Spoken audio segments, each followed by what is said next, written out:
Alright, I was gonna get this out on Friday of last week. That did not happen, so better late than never, I guess? This is my spoiler discussion for War for the Planet of the Apes. If you have not seen War for the Planet of the Apes, it's been out for like a week now. Go see it, because we're all seeing Dunkirk this weekend. I do have a War for the Planet of the Apes spoiler-free review, so you can check that out if you have not yet seen the movie and you don't want to be spoiled. Diving right into it, I love how this movie opens. It gives you a recap of Rise of the Planet of the Apes, and then it gives you a recap of Dawn of the Planet of the Apes, and then it goes right into war.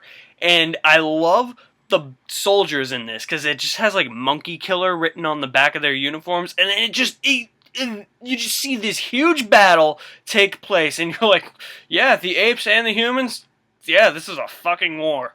Although, that is only one of two battle scenes in the movie. This is not really apes against humans. This is, like I said in my review, this is the Apes movie. Most of this movie is about the apes. You see it in the apes' perspective. The thing that really triggers Caesar in this movie, though, is when the apes find a new home, and then Woody Harrelson comes, kills Caesar's wife and his son. You know that son from the second one, Blue Eyes, that we spent the whole second movie warming up to? Dude's dead in like 2 seconds. So yeah, Caesar is going on a revenge rampage against the Colonel, who is Woody Harrelson. He wants the Colonel dead. And I love what they did with the simian virus in this movie. How they expanded the overall thing that it's supposed to do, and apparently now it has gotten to the point in this world of Planet of the Apes, it has gotten to the point where if you're infected by it and you're a human, you start to become mute. There is just one single exposition scene in this whole movie, and that is in the middle of the movie when the Colonel is talking to Caesar. He's like, yeah, everybody that's infected with the simian virus, who is now mute, yeah, I kill all those humans. So not only is the Colonel killing apes, but he is killing humans who are infected, and that was a nice little addition.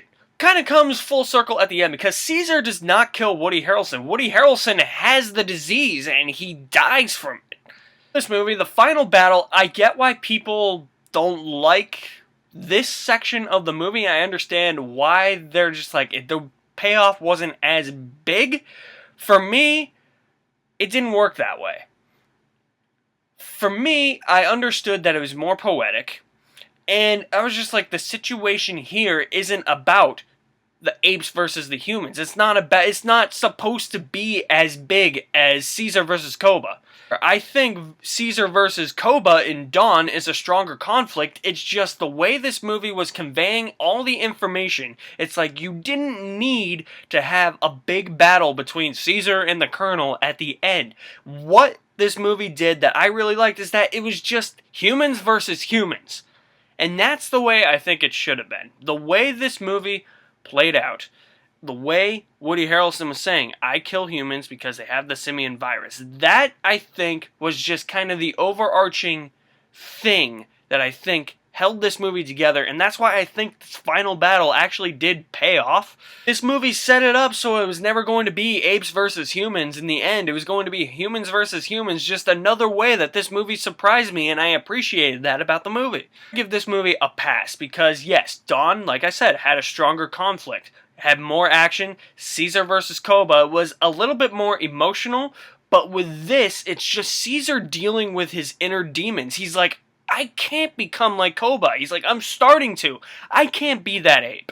This is where I think a lot of people, in my opinion, miss the point, and I respect those people's opinions as to why they think this ending is weak, but it was never going to be Caesar versus the Colonel, because the Colonel has human forces after him and his faction because he kills humans with the simian virus. Now that the simian virus has spread even further and made people mute, and Caesar does not want to become like Koba. He knows if he kills the Colonel, he's just as bad as Koba. And I think that was the overall message that this movie was trying to convey, and you didn't really have to show Caesar kill the Colonel. Only inevitable at the end of Dawn, where Caesar tells Malcolm, he's like, the war has begun.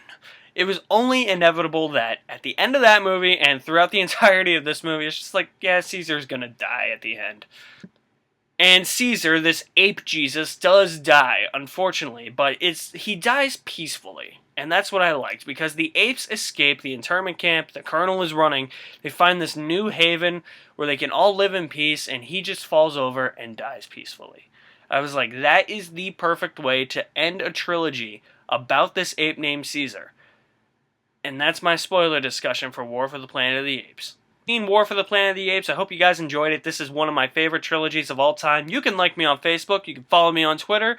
You're on YouTube. Subscribe at the end of this video and check out some past reviews I have done. Those will be posted at the end of this video.